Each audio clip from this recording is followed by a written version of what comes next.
Prezados irmãos, sejam bem-vindos a mais uma transmissão ao vivo da Comunidade Espírita, a Casa do Caminho, em Juiz de Fora, Minas Gerais. Antes que tudo, queremos nos desculpar por este pequeno atraso. Tivemos alguns problemas técnicos na transmissão e precisamos reiniciar a transmissão. Se isso acontecer durante a live, saibam que nós seguiremos fazendo o trabalho daqui de Juiz de Fora e logo ao término da live, ela estará disponível na íntegra, sem problemas, no nosso canal no YouTube. Você pode reassistir ou assistir pela primeira vez a qualquer momento.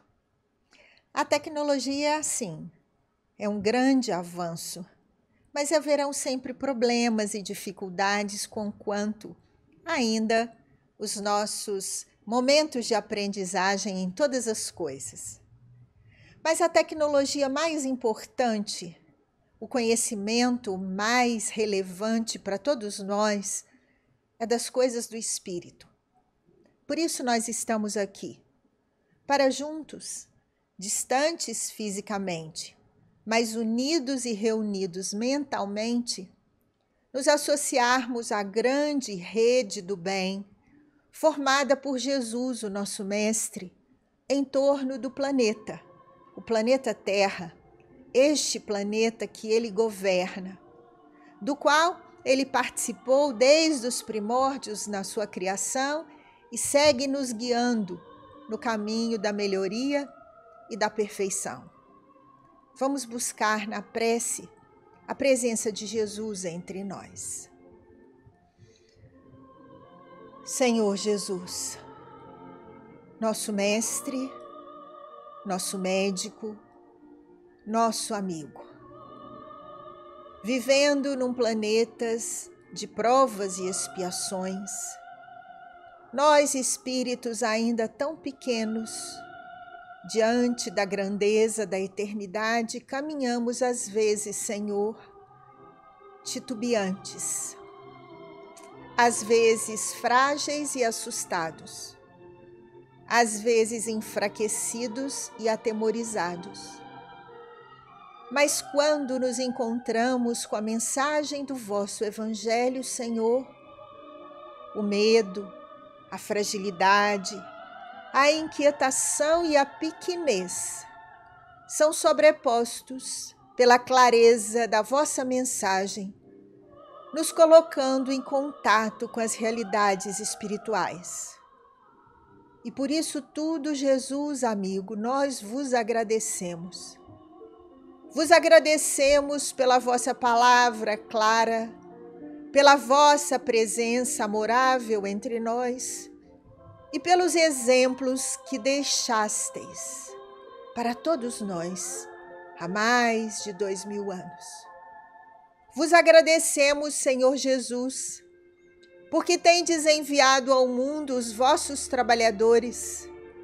São trabalhadores do mundo espiritual, professores, educadores, médicos, enfermeiros, profissionais de toda a ordem que vêm até nós para nos ajudar nesta caminhada de transformação. Vos agradecemos também por isto, Senhor. Vos agradecemos porque nos momentos mais difíceis da nossa existência sabemos a vossa assistência se fará em nosso favor, para que possamos vencer as dificuldades e caminharmos rumo à perfeição. Nesta noite, Senhor Jesus, na nossa prece, nós queremos vos agradecer por tudo isto e por muito mais que temos recebido.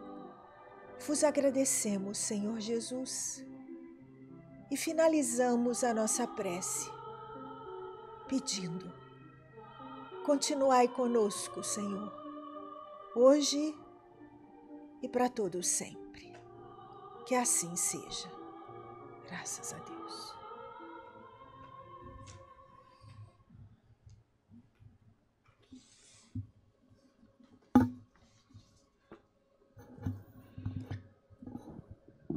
Prezados irmãos, o tema do estudo desta noite, assim como todo o Evangelho do Mestre Jesus, nos traz ensinamentos valiosos para a conquista da nossa paz, da nossa felicidade verdadeira, aquela felicidade espiritual que Jesus chamou de conquista do reino dos céus. Vamos hoje, então, relembrar e fazer uma breve reflexão sobre uma parábola de Jesus muito conhecida e muito rica de ensinamentos. É a parábola do fariseu e do publicano. Vamos começar, então, relembrando quem eram os fariseus e quem eram os publicanos. Na introdução do Evangelho segundo o Espiritismo, Kardec faz, então, uma revisão dos aspectos históricos daquela época em que viveu Jesus e nos fala que os fariseus formavam uma classe mais influente dos judeus da época. Eles eram rigorosamente cumpridores dos cultos exteriores, das cerimônias, eram inimigos dos inovadores, ostentavam as aparências de uma devoção meticulosa e de virtudes, mas escondiam costumes dissolutos e excessivo desejo de dominação e, sobretudo, muito, mas muito orgulho. Jesus, que acima de tudo prezava pela simplicidade e pelas qualidades do coração, entregou-se durante toda a sua missão, diz Kardec, a desmascarar esta hipocrisia dos fariseus e, em consequência, os transformou em seus inimigos encarniçados, diz Kardec. Foi por isso que eles, os fariseus, se ligaram com os príncipes dos sacerdotes para revoltar o povo contra Jesus e fazê-lo sacrificar. Então, estes eram os fariseus. E vejamos o que Jesus, no seu evangelho, principalmente no evangelho de Mateus, fala sobre os fariseus. Diz o mestre: ai de vós, fariseus hipócritas! Vós sois como sepulcros caiados. Por fora parecem belos, mas por dentro estão cheios de ossos de mortos e de toda a podridão. Assim também vós, por fora, pareceis justos diante dos outros, mas por dentro estáis cheios de hipocrisia e injustiça. Então estes eram os fariseus. E quem eram, então, os publicanos? Os publicanos, na Roma antiga, diz Kardec, eram os encarregados da cobrança dos impostos, fosse na Roma ou em outras partes do Império. Naquela região da Judéia, que era dominada pelos romanos, os judeus que trabalhavam como cobradores, como publicanos, tinham uma má reputação no povo, principalmente entre os fariseus, porque eram vistos como traidores que colaboravam com o povo opressor, que eram os romanos. Então, eles eram judeus cobrando de judeus os impostos que iam para os romanos. Eles não eram bem vistos. Os publicanos também tinham uma fama de serem corruptos, gananciosos. E, para os fariseus, eram homens considerados desprezíveis da baixa sociedade, chamados de ladrões, injustos e adúlteros. Então veja que Jesus pega duas figuras conhecidas da época, emblemáticas, os fariseus e os publicanos. A parábola, então, ela fala dos fariseus, homens tidos como santos, porque eles passavam uma ideia de que eram pessoas superiores, de conduta, mas supostamente irrepreensíveis, mas que no fundo eram hipócritas, extremamente arrogantes, orgulhosos, dominadores e falsos. E já os publicanos, que passavam uma ideia de homens de má vida, de má reputação, mas que na parábola tiveram um comportamento sincero e humilde.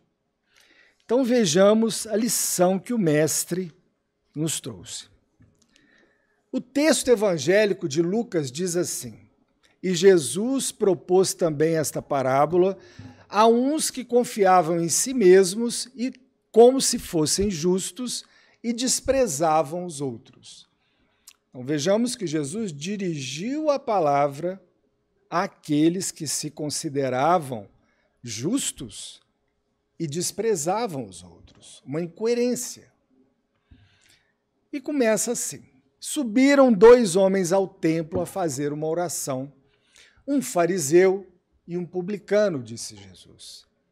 O fariseu, posto de pé, orava no seu interior, adentrou o templo, foi lá para frente, o interior desta forma, e orou: graças te dou, meu Deus, porque não sou como os demais homens, que são uns ladrões, uns injustos, uns adúlteros, como é também este publicano, e apontou para o publicano. Eu jejuo 2 vezes por semana e pago o dízimo de tudo que tenho. E Jesus continua: o publicano, pelo contrário, posto lá de longe, nem entrou no templo, propriamente dito. Não ousava ainda nem levantar os olhos ao céu, mas batia no peito, dizendo: ó Deus, tem misericórdia de mim, pecador.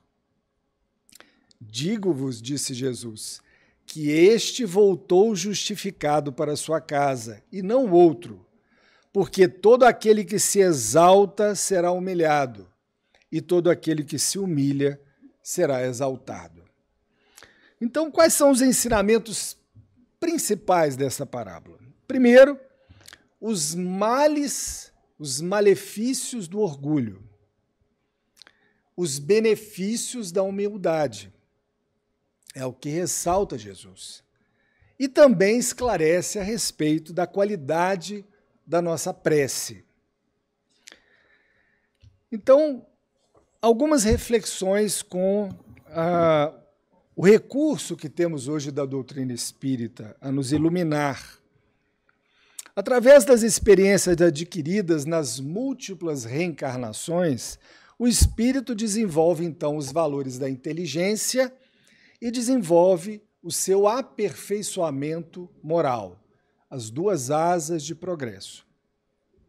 Jesus veio ao mundo ensinar os valores morais, impulsionando o progresso espiritual da humanidade, porque se Jesus não tivesse vindo, nós não conseguimos nem imaginar onde estaríamos hoje.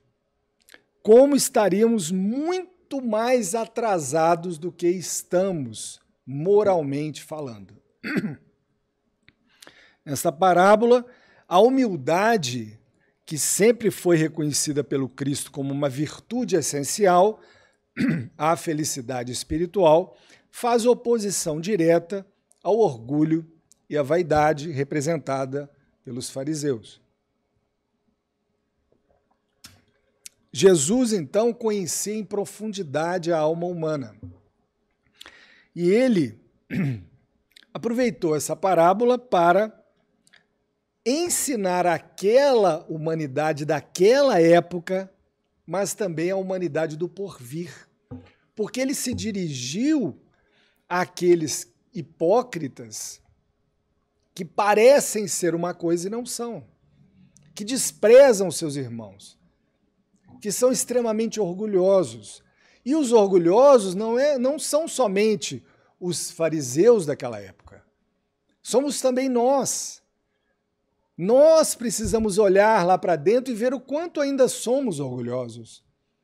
E a palavra de Jesus precisa atingir a nossa alma para que nós aproveitemos a luz do Espiritismo para raciocinarmos, pensarmos e transformarmos o nosso coração, o nosso sentimento e as nossas atitudes. Então Jesus falou para todos nós: Um outro ensinamento importante desta parábola é sobre a importância da qualidade das nossas preces, para que elas atinjam os planos superiores da espiritualidade. E Emmanuel, um consolador, nos ensina: a prece deve ser cultivada, não para que sejam revogadas as disposições da lei divina, mas a fim de que a coragem e a paciência inundem o coração de fortaleza nas lutas ásperas, porém necessárias. A alma, diz Emmanuel, em se voltando para Deus, não deve ter em mente senão a humildade sincera na aceitação da sua vontade superior. Veja como nós precisamos progredir nas nossas preces, nas nossas orações. Isto o publicano deu uma aula para todos nós. Vamos então à interpretação do texto evangélico à luz do Espiritismo. A quem Jesus se dirige nessa parábola?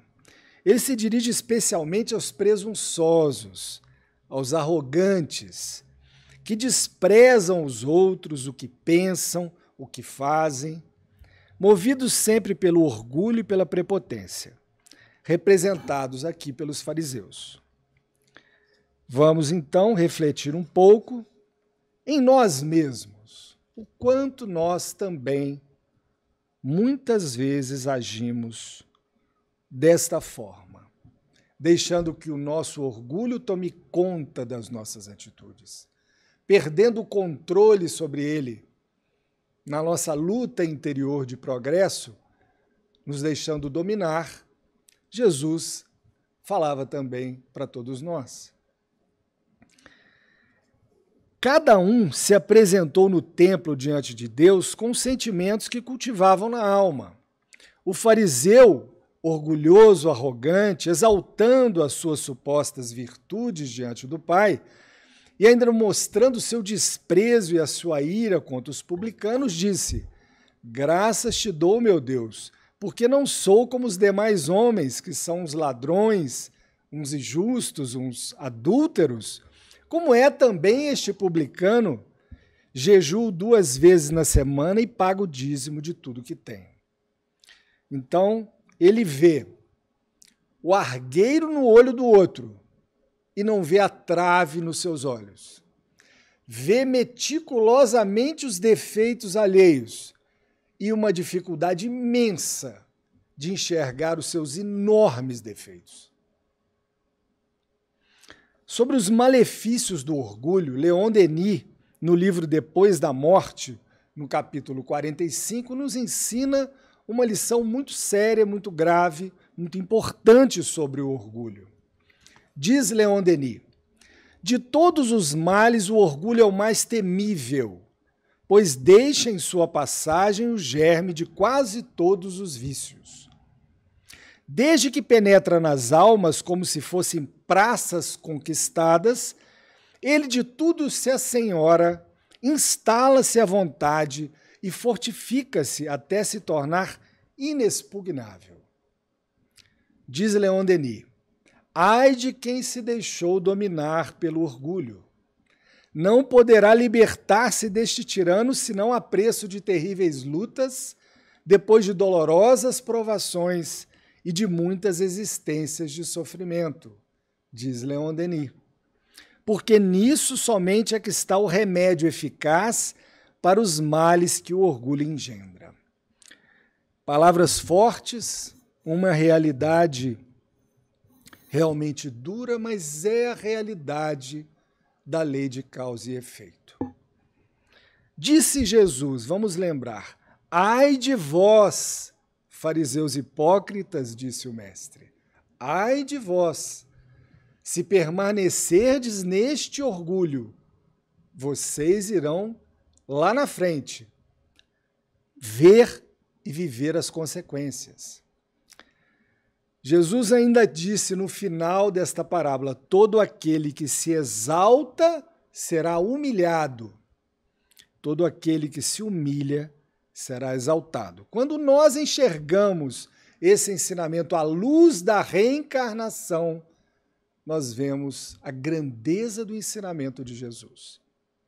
Porque o que plantamos, meus irmãos, nós vamos colher. É da lei. No capítulo 7 do Evangelho, o Espírito Lacordaire nos traz um ensinamento sobre o orgulho muito bonito. O orgulho, diz ele, eis a fonte de todos os males. Dedicai-vos, pois, à tarefa de destruí-lo, se não quiserdes penetrar em suas graves consequências. Um só meio tendes para isso, mas infalível. Tomai a lei do Cristo por regra invariável de vossa conduta, diz o Espírito de Lacordaire. Por outro lado, o publicano, que Jesus trouxe como exemplo na parábola, envergonhado com os seus pecados, com as suas faltas, com os seus defeitos graves, que ele enxergava, o oposto do fariseu,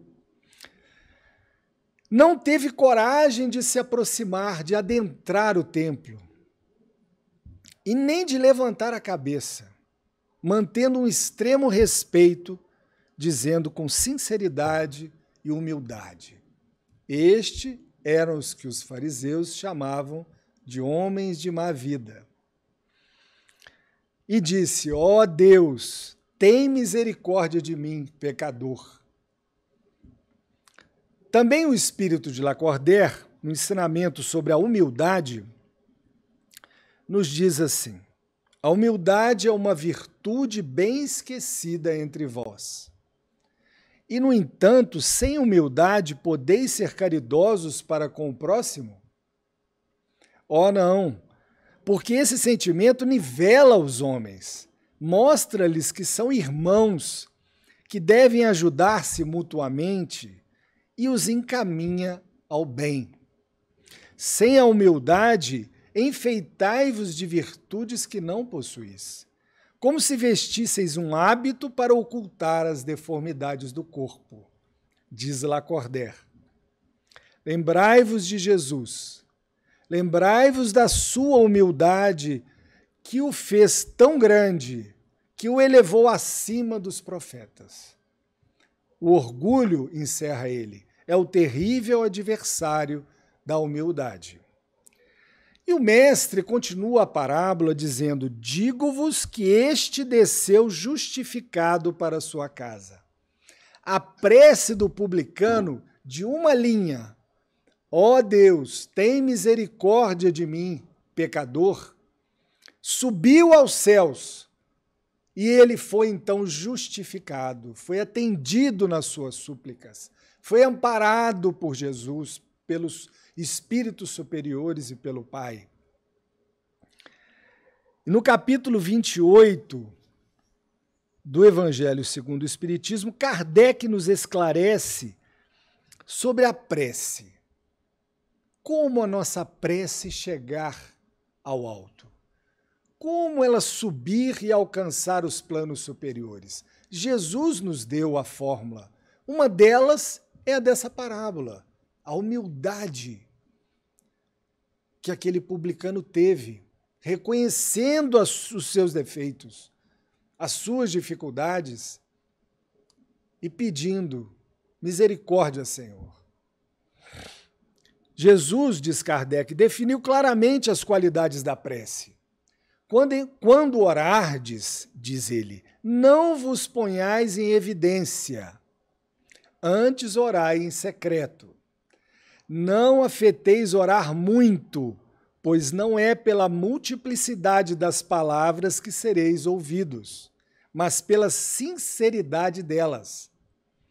Antes de orardes, se tiverdes qualquer coisa contra alguém, perdoai-lhe, visto que a prece não pode ser agradável a Deus se não parte de um coração purificado de todo sentimento contrário à caridade.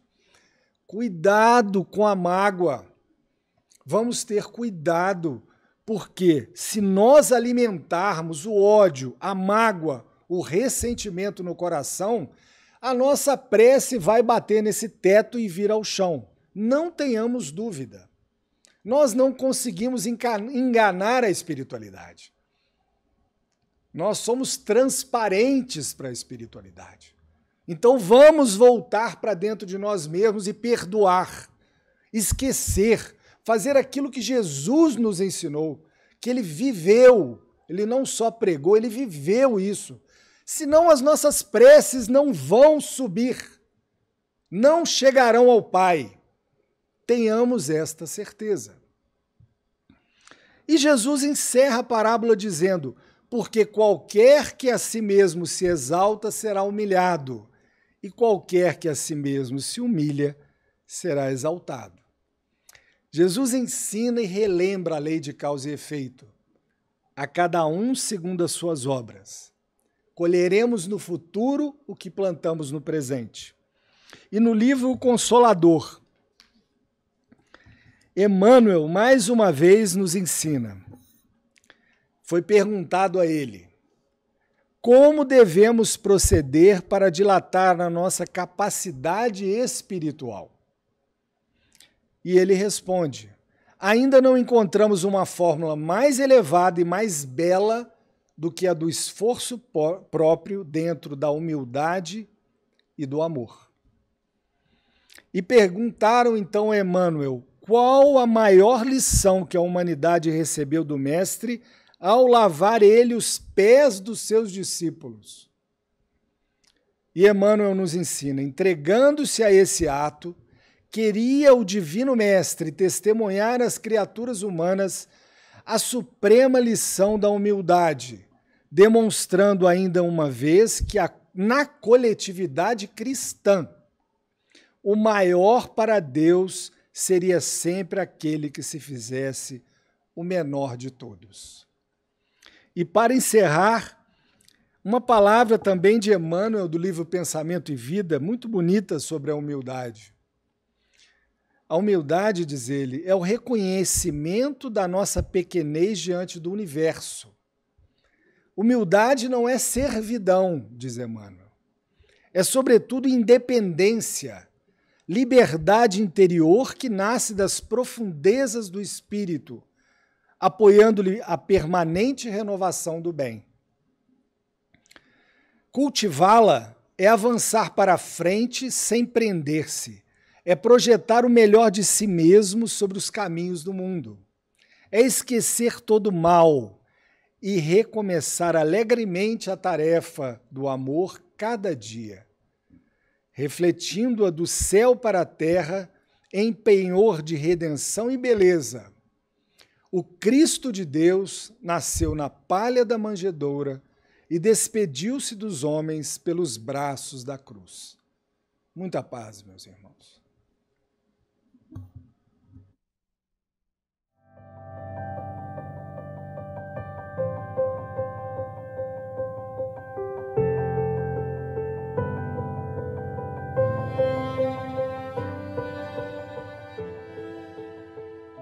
Prezados irmãos, sejam quais forem os problemas, Deus é nosso Pai, Jesus é nosso médico, e foi para isto que Jesus, o Cristo de Deus, desceu à terra.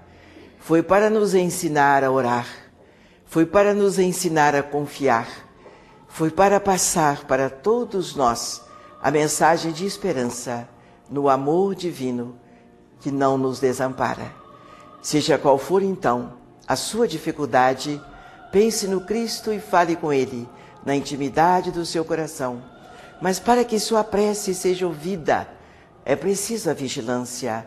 É Jesus quem nos ensina: vigiai e orai, para não cairdes nas tentações do mundo exterior e do mundo interior. E quando nós fazemos esta vigilância, quando nós mantemos a vibração de amor, a nossa prece é ouvida pelo Cristo amigo, pelos seus mensageiros. Confiemos então, vamos vigiar e orar os nossos pensamentos, as nossas atitudes e confiarmos na medicina do Cristo. Que assim seja.